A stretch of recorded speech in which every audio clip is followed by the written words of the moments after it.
Aper, le sanglier en latin.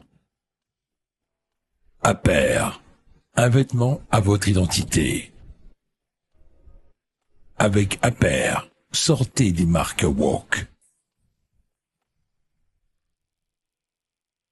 « 7h, 10h sur Radio Courtoisie, suivez la ligne droite. » Bonjour Jean-Luc Gana, alors dites-nous tout. Bonjour Liselotte, je suis désolé, je sais pas pourquoi problème. ça ne fonctionne pas. Alors, écoutez, aujourd'hui, d'abord merci de me recevoir, bonjour à tous. Je vais vous parler, vous le savez, de Martin Hajdari. C'était votre suggestion, Liselotte, et je n'avais pas beaucoup suivi, mais en fait c'était une excellente idée. Alors pour nos auditeurs, Martin Hajdari vient d'être nommé à la tête de l'Arcom, qui est donc l'organisme en charge de l'audiovisuel en France, pour vérifier à la fois que l'audiovisuel respecte la pluralité et en même temps qu'il respecte la loi. Alors, Martin Hajdari, ce n'est pas un inconnu. D'abord, c'est un fils d'eux et un petit-fils d'eux, puisque son grand-père déjà était maire de Laval et membre du Parti socialiste. Sa mère était maire de Châteaubriand et eurodéputé socialiste. Lui, il a suivi le classique cursus deshonorum républicain, si on me permet de l'appeler ainsi. Il a fait l'ENA, il a fait Sciences Po, et puis il a occupé un certain nombre de fonctions, dont directeur de cabinet de Laurent Fabius et aussi de Aurélie Filippetti, donc des ministres socialistes. Et là, le Parti socialiste revient encore en force avec lui, puisqu'il a donc été aussi à la tête de la DGMIC, qui, alors on se demande ce que c'est, parce que quand on lit la DGMIC définit, coordonne et évalue la politique de l'État en faveur du développement du pluralisme des médias, de l'industrie publicitaire, de l'ensemble des services de communication, etc., etc. Donc ça ressemble un peu à l'ARCOM, si ce n'est que l'ARCOM a un véritable pouvoir de censure et de sanction, et bien à l'encontre des mêmes. Ainsi, elle a pris 52 sanctions contre les chaînes C8 et CNews en 12 ans, dont 16 pour la seule année 2024. Elle inflige parfois des amendes sévères si un invité ou un chroniqueur tient des propos anti-immigration, alors même que ces propos ne sont pas condamnés par la loi.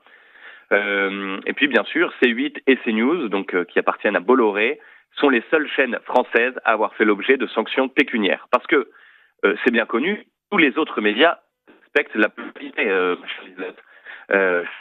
pas de discours officiel, pluralité. D'ailleurs, dans la période de pensée unique, permettez-moi de noter une innovation ces derniers temps assez folle quand on y pense. Ah, Jean-Luc Gana, on ne vous entend plus. Allô ? Ah oui, c'est bon, vous entendez. Voilà, mais est-ce que c'est l'Arcom qui me censure jusque sur Radio Courtoisie ? Peut-être.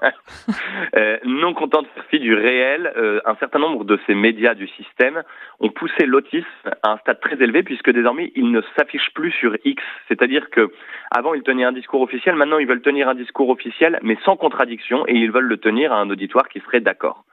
Alors, ces amendes, elles vont de 50 000 euros, par exemple, pour assimilation de l'IVG à un crime, à 3,5 millions d'euros, et sont utilisées pour, je cite, utiliser et favoriser la création audiovisuelle.